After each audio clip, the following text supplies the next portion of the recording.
What's up, YouTube? What's up, family? We have we have the same Patreon request. We got Rammstein behind the scenes of the world stage. So far, amazing. This is where we left off. We just finished electricity.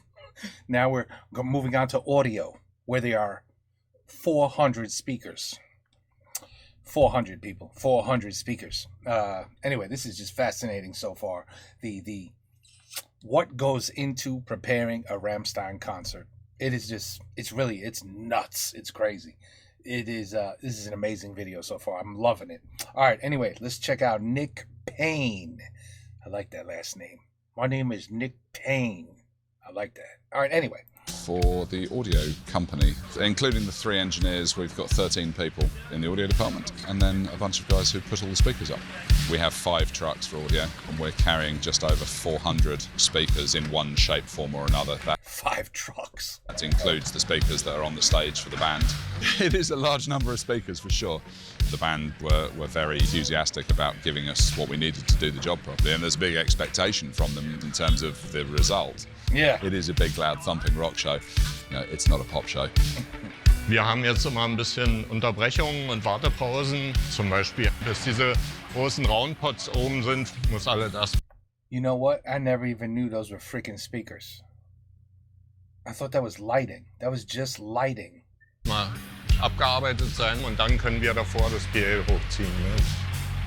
On every tour you do, you have to find out the order of things. There's always some stumbling points. There's always points where you clash with other departments. You find out that you can't do something at that time because they're doing something. I could definitely see that happening, yep. Ja, das sind sehr viele Arbeitsschritte, die eben ineinander greifen. Vieles hängt auch an den Crew-Chiefs, die ihre Teams leiten. Ich überlasse denen auch sehr viel, ich gebe denen sehr viele Freiheiten, weil die im Endeffekt wissen, wie sie ihr Team am besten leiten müssen. Und nur dann kriegst du das auch hin, dass das so wie eben so ein Uhrwerk auch abläuft. So you will get to a point where everybody knows what happens first and what happens in what order. And once you get to that point, it's easy. Most of the big stadiums we play in tend to be full. Just guys, I mean, just look at that. Just look at that. That's insane. And that was just built from parts coming off trucks. Football stadiums and football stadiums are designed so that the crowd in a football match is heard on the pitch. For instance, in this stadium, the roof is all curved plastic.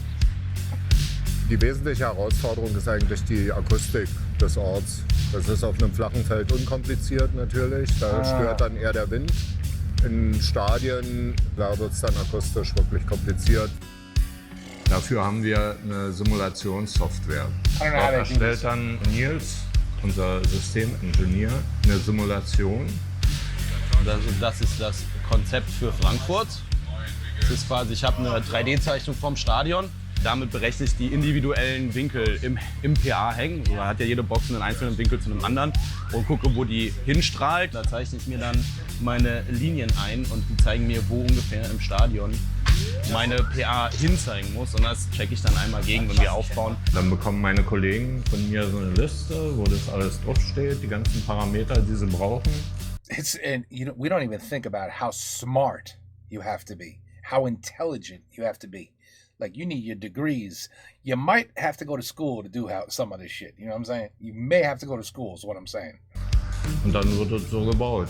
Naja, die Herausforderung am Stadionsound ist einfach, die sind immer anders. Hier in Frankfurt haben wir dann ja auch nochmal zusätzliche 8 PA-Hangs im Dach für den Oberrang. Anstatt ins Dach reinzuschießen, vom Dach wegschießen. Und hoffentlich auch ein besseres Sounderlebnis für die Leute im Oberrang. Because it would sound more like an echo then, right? Der Lot in die ganze Produktion, was man in 1,5 Tagen aufbaut, das ist für das Equipment und auch für die Leute dann nochmal echt eine Ansage. Das ist wirklich wie ein gut choreografiertes Spielfeld und das ist Wahnsinn. Die Leute sind wirklich klasse. We do the automation, we make things move. In this case, the star lift and the center video screen. So the lift is We've seen this awesome scene. a fun thing. It has a fun effect in the show. Your fingers. Let's go up 100. That is so cool. I check that all the pins are in place and everything looks good to make sure everything looks the same as it does.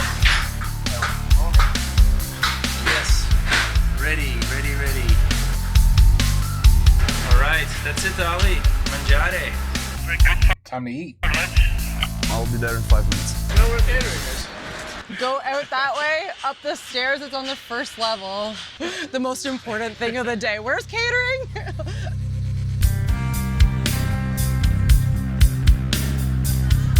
Die Band kommt an.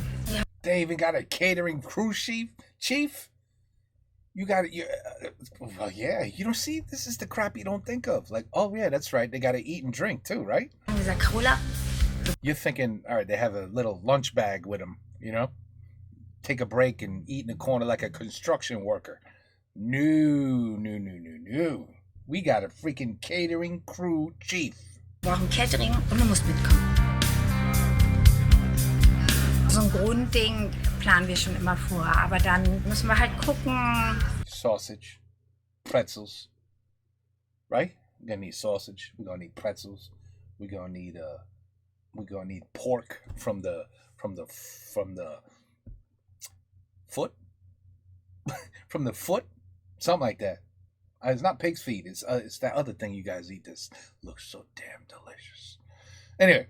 Wie hat das geklappt mit den Vorbestellungen? Ist wirklich das da in den Mengen, wie wir es wollten? Oder switchen wir um? Deine beste Planung kann ja nur umgesetzt werden, wenn du die Lebensmittel dann auch bekommst. Und ändern dann halt auch Sachen, ne? So wie was es dann gerade gibt oder auch nicht gibt.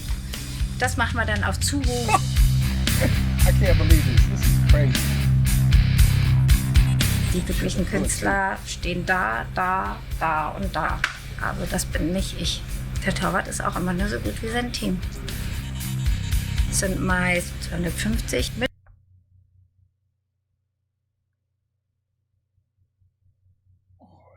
Mittagessen und dann 250 Abendessen.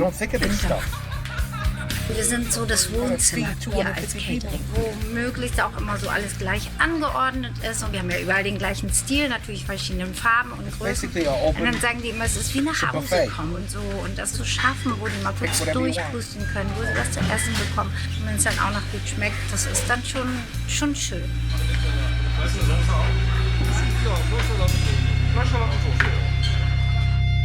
See, this is how you're supposed to treat your workers.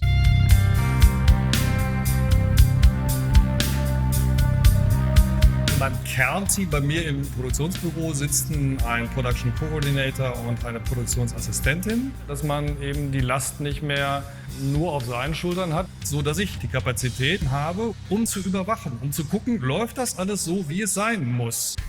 Nikolai always calls me the happy American, which is why I'm the first thing you see when you walk into the office. I'm like the bait to come into the office, you know, and I've got the runner's list, which everyone needs something, so everyone has to swing by at some point. Right here. Thank you so much. 19, 10 It's my third year doing this, and it's really familiar. And like, so I know how it works. I know the crew pretty well, and so I'm able to kind of just do my own thing and kind of predict of what they want and what they need. If there's anything I can do out here to try to make it a bit better, then I will. Awesome. Thank you so much. I handle the day of stuff that the crew needs for it to work, like tarpaulins or buckets for pyro or cleaning supplies, or like our video department needs HDMI cables, radios, and other things. Just making sure that everyone knows what's happening for the next day, that everyone is getting what they need, and the information is being put out there, and just trying to make it run smoothly.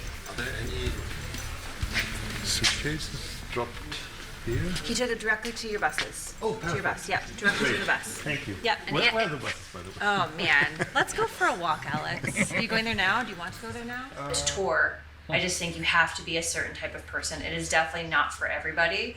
I would say it's like a circus. It's just, we come into a town and we were there. Yeah, it is like, she said that perfectly. It is like a circus. For a few days, and it disrupts everything, and then we leave. This is my routine, giving crew money. Just dead battery, there's no spaces. Should I just put it on top? Or so I have a little area. I just didn't want to like... appreciate it. Thank you guys very much. Yeah. Cool. Nikolai obviously has the bigger picture in mind. I translate that to the near future, and then we delegate on Detroit to make it happen on the day of, like, in the immediate future. Especially Nikolai and I have been doing this since 2019, so it's very intuitive. It's not something we need to sit down and decide who does what. And that's not only habit and routine, that's also people caring about their job. So I'm now working on our crew transfers for the show in Nijmegen in about a month from now. My brain is now a month away. That's because Detroit can handle today, hopefully. If not, then we're in trouble. It is debatable if I'm handling today. Today's going just fine. It's totally okay. Ich habe am Anfang ja nur Tournee- und Produktionsleitung This is a serious, well-oiled machine that we're watching. Gemacht und hatte mit Pyro eigentlich gar nicht so viel zu tun. Und es ist dann dazugekommen. Das ist natürlich auch immer ein guter Ansporn, mit einer Band zu arbeiten, mit denen du Sachen machen kannst. Guck mal, hier setzt jemand einen Rucksack auf, der brennt. Das ist ja auch heiß. Und da brauchst du ja eben so Typen wie Lindemann. My name is Marcin. I work as a crew chief for special effects here in Rammstein production. Special effects. Flames, fire, and special effects. See, Till used to do all this, not no more. Our part. They got too big and too crazy for them.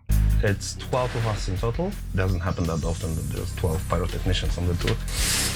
2019, when we saw the stage, it was like really, whoa, what the hell is that? That is huge. It is massive. We are using 3 trucks, which is also pretty much as for the aesthetics department. That's actually the biggest I had a chance to be a part of. The stadium tour is really huge. Tons of things are happening. My role is actually watch out for all the crew of Pacifics. We have a special crew responsible for back walls, special crew responsible only for main tower. We have people working only for delay towers. This is millions and millions, and this is millions of dollars just to set up. Special crew responsible for all the gags happening, like flaming guitars, like the burning sleeves, or everything what Till is using. And actually, there are days, especially on the loading day, that some of the crew members don't even see each other, just in the morning in the hotel and then in the evening. Das ist ja hier keine normale Show. Das kommt ja dazu. Wir hatten noch nie so viel Feuer. Keine Show auf der Welt hatte vorher das, was wir hier gemacht haben. Es gibt so gut wie nichts auf der Bühne, was völlig normal ist. There is nothing on the stage that's normal. Also alles ist angepasst, customized. Das mit dem Rucksack hat übrigens 10 Jahre gedauert, bis die Technologie so weit war, dass wir das auch einsetzen konnten. Den Plan hatten wir schon ganz lange. For us, challenge is always we love that, don't we? We love this part. The safety, because the show always looks the same, but the venue is not the same. So sometimes we have to deal with different shape of the roof. And we have no wind. If it's very windy tomorrow, then we will probably have to reconsider. You know the drill. With the massiveness of the show itself, normally around 10-11 hours we spend on the loading day, just to prepare that, but then we finish the day with flame test. Look at that. Is that sick or what? The team spirit is just the basics. I mean, if it's not working, and in the team, even in the private way, they won't work at work.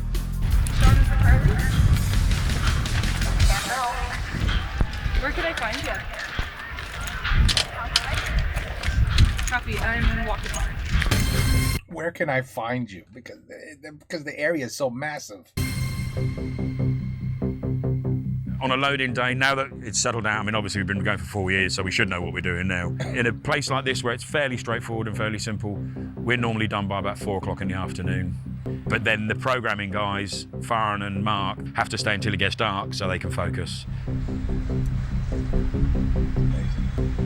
Wenn alles fertig ist, ne? the finished product. Die Bühne ist komplett aufgebaut, alle Lampen sind installiert und verkabelt. Dann ist der Owen an dem linken Pult und checkt auf Funktionalität, dass alles spielt, alles ist am Start. Marx ist so der Hauptoperator, der im Prinzip das ganze Showlicht kontrolliert und abfährt und bedient. Und ich habe eigentlich das Complexity of what we're watching. bandinterne Licht, also die Verfolgerspots, alles, was die Band intern beleuchtet. Und dann müssen wir halt warten, bis es dunkel wird.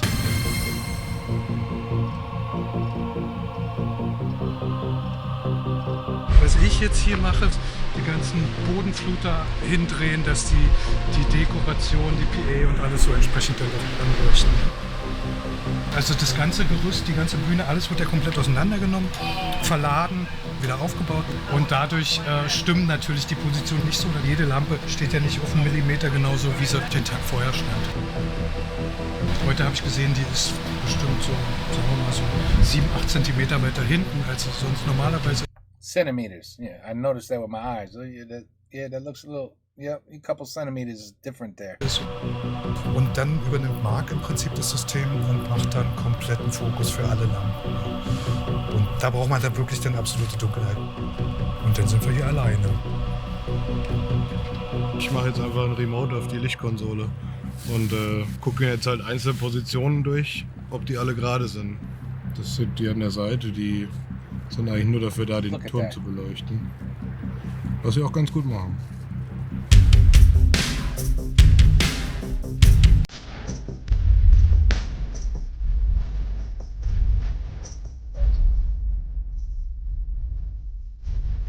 For the phone. Just for that.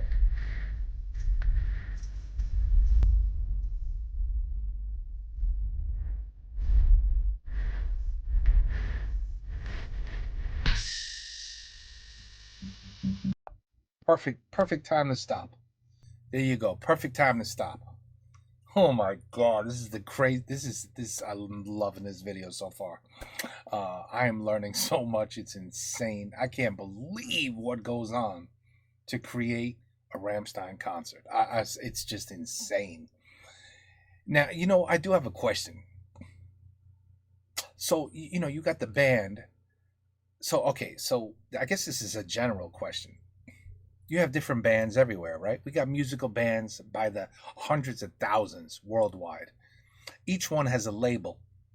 I know very well because that's how everybody gets copyrighted, because of that damn label. So everybody has a label. So let's just say Rammstein, and then let's say, I don't know, another group called Famstein. Ram Fam. Okay, we'll call that. All right, so the second group is called Ram Fam. This one's called Rammstein. Both have different labels. Both play all over the world. They go in stadiums and do their thing. Rammstein, as you can see, spends a crap ton of money on their setup, on their show, on their appearance, on their pyro, on their special effects, on the lighting. Where Ram Fam might just say, you know what, just put them on stage, have a couple lights point at it, and that's it. That's good enough. It's the playing that everybody likes. Everybody wants to hear the music. That's what's important. So Ram Fam just goes on this little stage, no big deal, and they play, and they're great, and so is Rammstein. They're great too. Now the question is, Rammstein, let's just say, paid, I don't know, $1.3 million to set up the stage, where Ram Fam spent $100,000 to set up the stage. Where does that money come from? That's my question. Is it the label? It's not. Trust me, it's not Till and Rich saying, "Hey, you know what? I'm supposed to get paid $5 million for this show, but you know what? I only want to be paid $4 million. So take $1 million of my money and put it into the special effects. I want everything to be perfect and look amazing." Is it the members who choose that, or the label that chooses that? And where does the money come from? Does the label just say, "Okay, we'll pay for all of this, but we'll charge higher tickets so the audience pays for this in reality," or you're going to get a little bit less of a cut for the show because you want these effects? You understand what I'm asking? I'm trying to figure out, like, where does this money come from, and what decides who gets what, and what groups, you know, you could have a very good musical band, excellent musical band, they're just on stage. There's nothing special, right? The stage is the stage, and they play, and you're like, holy shit, they're amazing, and that's it. But then Rammstein, you go, I mean, everything around you blows your mind. You know what I mean? Who decides that, and where's that money come from? That's my question. If anybody knows, I'm just curious. You know, I think the question, you know, is descriptive enough that you could answer it at this point. I really don't know the answer. Anyway, it's a good question, right? I mean, especially when you see this, is a good question. All right. Anyway, next one will be show day, show time. Take care. Peace out, and gute Nacht.